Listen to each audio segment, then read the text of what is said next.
They never left. They were consumed. December 12th, 1900. Storm approaches. December 13th to 15th. Whispers in the walls.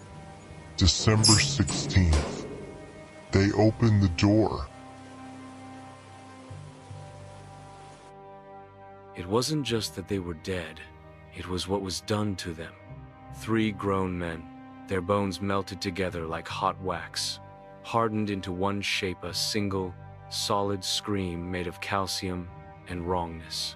Touch that kind of darkness, it marks you. I'm Dr. Ewan McKinnon, maritime historian specializing in coastal mysteries. Used to be respected, published, stable. Then I found that photograph from Flannan Isles, December 1900. 3 lighthouse keepers, Thomas Marshall, James Ducat, and Donald MacArthur, vanished without trace. Official report blamed a storm, but evidence contradicted. Untouched meal on the table, all jackets left behind. Clock stopped at 5:20. Log entries showing clear weather. The sheer impossibility gnawed at me for years. I'd been raised on those islands, heard my grandmother's stories of Eilean Morth, Big Isle being a boundary place where worlds stretched thin. Saint Flannan built his chapel there for that reason, she said. To guard the door, I convinced myself I'd solve it scientifically. Make my name by explaining the inexplicable. Blind, arrogant fool. I wasn't alone. Took Isabel Kane with Meek's Coast Guard, search and rescue specialist, built like she'd been carved from the islands themselves. Lean, resilient, but damaged. A rescue gone wrong 3 years before 5 men lost. Isabel was the only survivor, found clutching a radio, hypothermic, repeating coordinates to dead men. After that, she heard things, voices in white noise, whispers in static. Like a radio catching signals it wasn't built for, she told me, emotionless. I said the isolation might help her, but that was bullshit. I needed her skills, her knowledge of those waters, her steel nerves. I used her damage. From my story, Captain McLeod, our boat pilot, wouldn't look me in the eye when I mentioned our destination, made the sign against evil thumb tucked between fingers when he thought I wasn't watching. 4 weeks then, he said, eyes on the horizon. Weather holds, I'll be back. Weather turns. He shrugged. Could be longer. Flannan rose from the Atlantic like a broken tooth, black against gray. The lighthouse stood stark white, less a warning and more an accusation. Eilean Moor, barely half a mile long. Nothing but rock, gorse, and seabirds that screamed like lost souls. The chapel ruins squatted on the eastern slope, stones sinking into earth as if the island were slowly swallowing them. Step ashore, and the air changes, thickens, hard to breathe. Tastes of salt, mildew, wet stone, and something metallic, like licking a cold battery. The cold isn't weather, it's malevolent. Sinks through wool and flesh, settles deep in your marrow. I heard my own boots echo on the spiral stairs. Sounded like footsteps following me. Place doesn't want us here, Isabel said our first night, unpacking equipment. I laughed. It's rock and concrete. It doesn't want anything. She just stared. All places want something, Doctor. Question is what they're willing to do to get it. First 3 days were methodical. I mapped the lighthouse, took measurements, compared structures to blueprints. Isabel spent hours at the cliffs, watching the sea, sometimes standing so close to the edge my heart would seize. Each night we'd eat in silence as the lantern beam swept across dark waters. Flash, 10 seconds darkness, flash. But I couldn't sleep. Every creak, every gust, you start seeing shapes in the dark. That constant background hum of dread, like a bass note just below hearing. On the 4th night, dreams started. 3 men at the lantern. Faces from photographs. Marshall, bearded and solemn. Ducat, thin with spectacles. MacArthur, youngest, always looking over his shoulder. They moved in practice choreography, tending the light. But as they turned, their faces changed. Jaws elongating. Skin pulled tight across bone. Eyes drowning in blackness. I'd wake gasping, sheets damp with sweat. Room temperature always 10 degrees colder than when I'd fallen asleep. On the 6th day, I found the hidden door. The west storage room had always been anomalous in blueprints larger outside than inside. I assumed measurement error until noticing the wall patterns didn't match. A stone shifted under my fingers. Not mooch a 1/4 inch, but enough. The void breathed out. Stale air. Dust. That copper scent, stronger now. A narrow space with shelves lined with jars.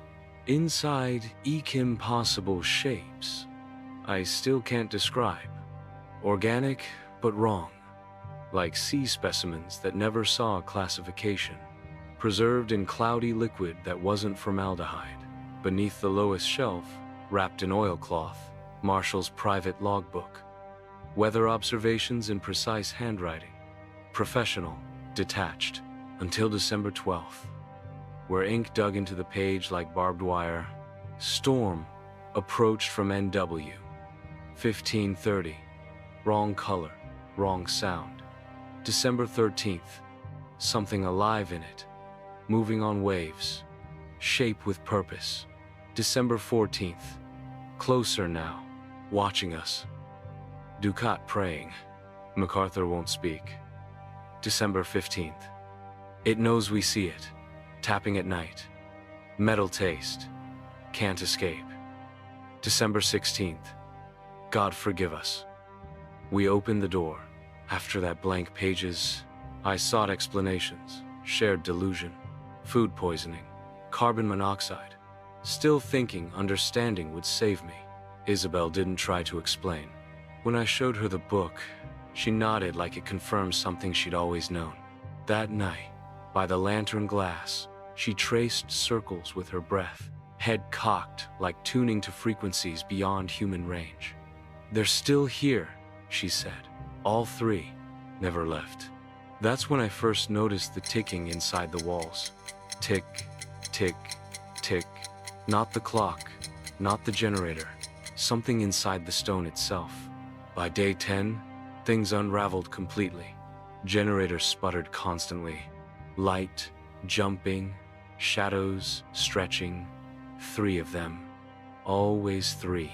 Tall, still, at the edge of vision, disappearing when looked at directly. Isabel began walking at night, barefoot on freezing stone, staring at the main door like expecting visitors. Eyes wide but empty, muttering in ancient Gaelic. Ha-ia, combhead. It watches. The Sinafas. We are growing. The Sinataigan. We are coming. The island was wearing her, using her fear, using her gift for hearing the wrong frequencies. A perfect receiver for whatever lurked beyond comprehension. I tried to leave. Radioed for extraction, nothing but static and distant voices. Prepared the boat, found it next morning with a perfectly circular hole melted through the hull. My rational mind surrendered. The wind shrieked names now. The sea gnawed at the cliffs with deliberate hunger. Isabel grew pale as bone china, lost in static hum by day, in whispers by night. That humming, deep in the rock now, felt it in my teeth. That damn ticking. Tick, tick, tick. Getting closer. Day 14. Winter darkness fell by 3. Backup generator failed. Only emergency lights cast sickly yellow through lower levels. Isabel sat cross-legged before the chapel ruins, hair whipping in gale force winds. Hadn't spoken or eaten in 2 days. We need to leave, I shouted above the wind. Now, weather's turning. She turned, smiling too wide, too many teeth. "Tide's coming in, Dr. McKinnon." Her voice layered with others. "The shape rides it."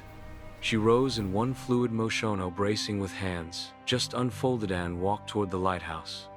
I followed, down the spiral stairs, past living quarters, past the storage room, to the base of the tower, a solid wall. Her hand reached out, touched one spot, pushed. God, the sound. A slab, sliding inward, pitch black inside. Air rushed out foul, cold, ancient. My flashlight caught them. Marshall, Duquette, MacArthur, not separate. One fused mass. Bone flowing into bone.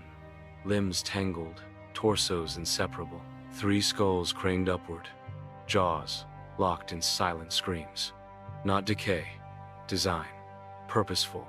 As if something had melted them down and reformed them into monument of agony. Above the bone sculpture, the ceiling opened to a vertical shaft, not on any blueprint, disappearing upward into darkness. From within that ticking sound, louder now, deliberate, mechanical, yet organic.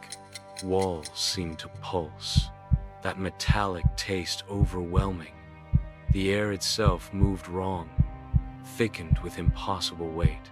They opened the door, Isabel whispered, her voice her own again, tears streaming. But they weren't what it wanted. She looked at me, really looked, clear-eyed for the first time in days. "It's been waiting for you. The one who came back. Your grandmother knew why she told you the stories, why you couldn't stay away. The island remembers its own." The ticking grew deafening. Tick, tick, tick. From the darkness, something began to descend. I ran. God help me. I ran. Left her there. Her laughter followed, not mocking, relieved. Like I'd finally understood something obvious. Outside, the storm had risen, not weather something alive. Sky churned black and green. Sea rose in shapes that weren't waves. Forms that shouldn't exist folded and unfolded along the cliffs. I locked myself in the lantern room. The light swept across waters, no longer warning ships away, signaling to something approaching with each flash. That night lasted years. Ticking rose through the tower, walls trembling, windows fogged with breath, not mine. The glass grew faces 3 at first, then hundreds pressed against panes, mouths moving in silent screams. I don't remember rescue.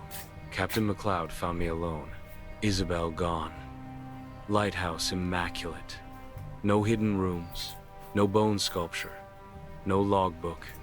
Just me, raving about shapes and ticking and doors that shouldn't exist. They called it a psychological break induced by isolation. Stripped my tenure. They can't understand. The island doesn't hate, it absorbs. Makes you part of its collection, its memory. I dream of Isabel now. Not trapped, not afraid. Moving through dark waters with purpose. Part of something vaster than human understanding.